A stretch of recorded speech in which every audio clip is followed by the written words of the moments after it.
aussi concernant les enjeux d'éducation contre le racisme. Et c'est vrai que la Fédération des Maisons des Potes est à l'origine du rétablissement de la Semaine nationale d'éducation contre le racisme.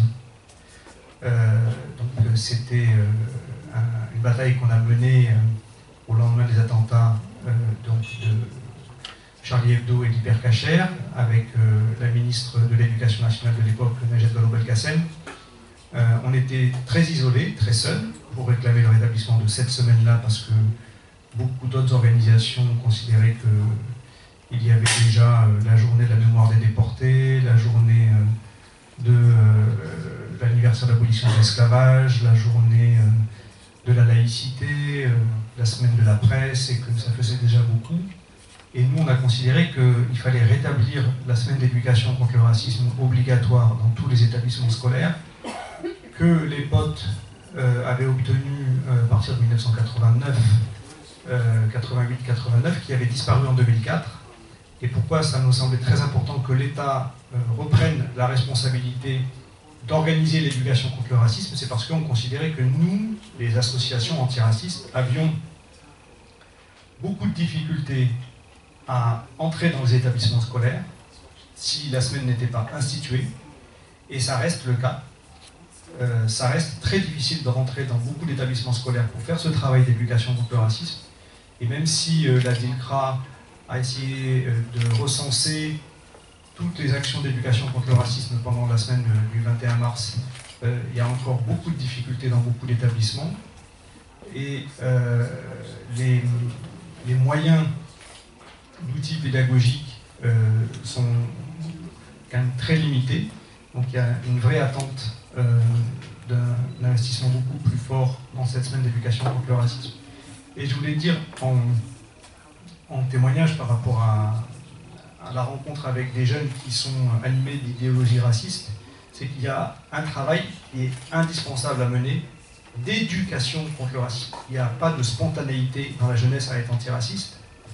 La preuve, c'est qu'il y a un score très élevé dans la jeunesse au Front National. Et nous avons eu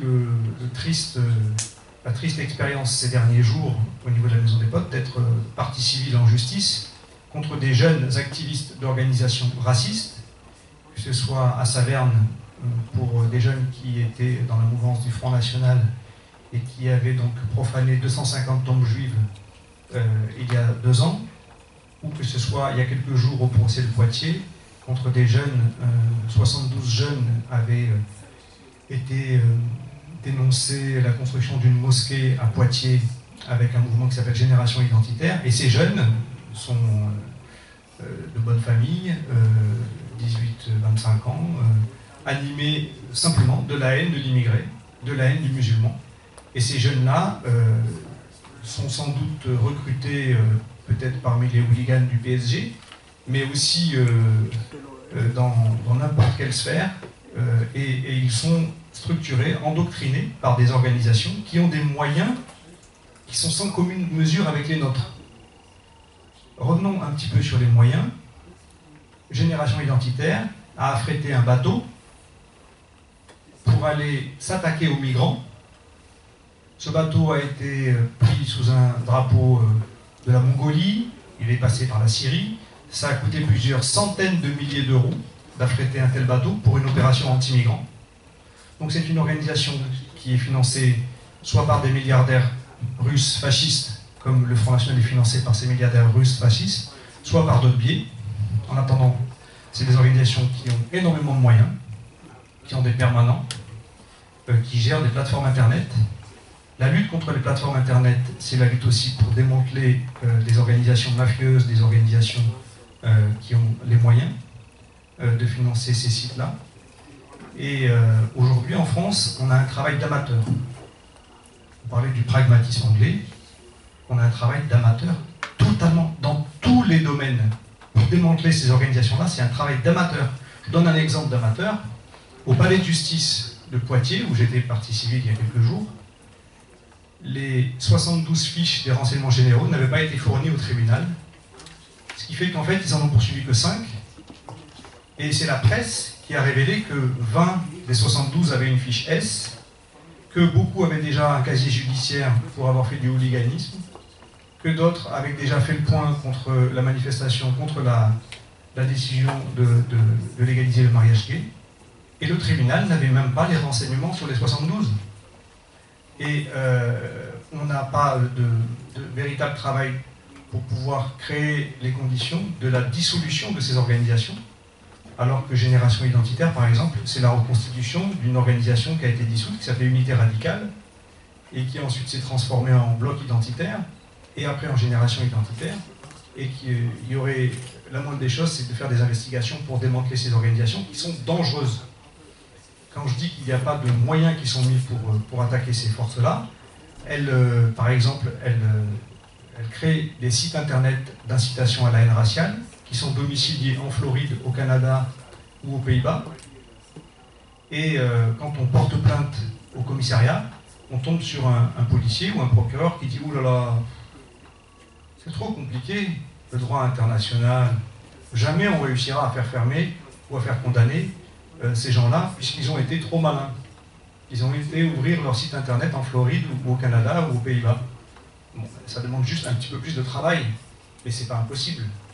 Donc ça demande d'avoir des moyens qui sont mis à disposition des organisations antiracistes, mais aussi des moyens qui sont mis à disposition d'une police spécialisée sur ces questions-là. Alors, on a une cellule qui s'appelle Pharos en France, qui a été créée pour surveiller les paroles racistes sur les sites internet ou permettre à ce qu'on puisse signaler s'il y a des sites racistes ou des sites homophobes ou des sites qui incitent à la haine ou au terrorisme. Et on fait des signalements et ensuite il est censé y avoir des enquêteurs qui essayent d'identifier les auteurs de ces publications. Cette cellule, elle est composée d'à peine une dizaine d'enquêteurs. Bon, ils étaient une dizaine en tout cas il n'y a pas longtemps, donc ils sont peut-être une vingtaine maintenant. En tout cas sur nos infractions, les infractions d'incitation à la haine raciale, je ne crois pas qu'ils soient très nombreux. Et dans cette cellule-là, on se contente finalement de recenser tous les signalements. Mais je terminerai juste par évoquer un site qui s'appelle Boulevard Hitler. Le site internet s'appelait Boulevard Hitler. On a saisi le procureur de la République. Bon, ils se sont permis, en plus de faire des articles contre moi personnellement, en plus de faire des articles qui incitaient à la haine avec toute l'idéologie nazie. Et finalement, la justice nous a dit, écoutez, ils se sont basés en Floride, c'est absolument impossible de les faire fermer. J'aurais dit, mais ils écrivent tout en français. Moi, je soupçonne que l'équipe de rédaction de Boulevard Hitler soit à la mairie de Béziers, par exemple. Aucune investigation n'est faite par rapport à ça. Et finalement, il a fallu qu'on utilise des hackers d'extrême gauche pour casser le site. Parce que la justice n'était pas opérationnelle pour identifier qui, sous des pseudonymes, allait publier sur ce site Boulevard Hitler. Donc tout ça pour dire que les moyens, quand on sait qu'il y a une telle progression de la menace de l'extrême droite dans la jeunesse et ailleurs, les moyens que l'État doit mettre pour ce type de combat sont essentiels. Et aujourd'hui, on est heureux que la DILCRA ait été maintenue, mais ce qu'on souhaite, c'est qu'elle ait beaucoup plus de moyens et que les organisations qui s'activent sur ces combats-là soient beaucoup plus soutenues que ce qu'elles le sont jusqu'à présent.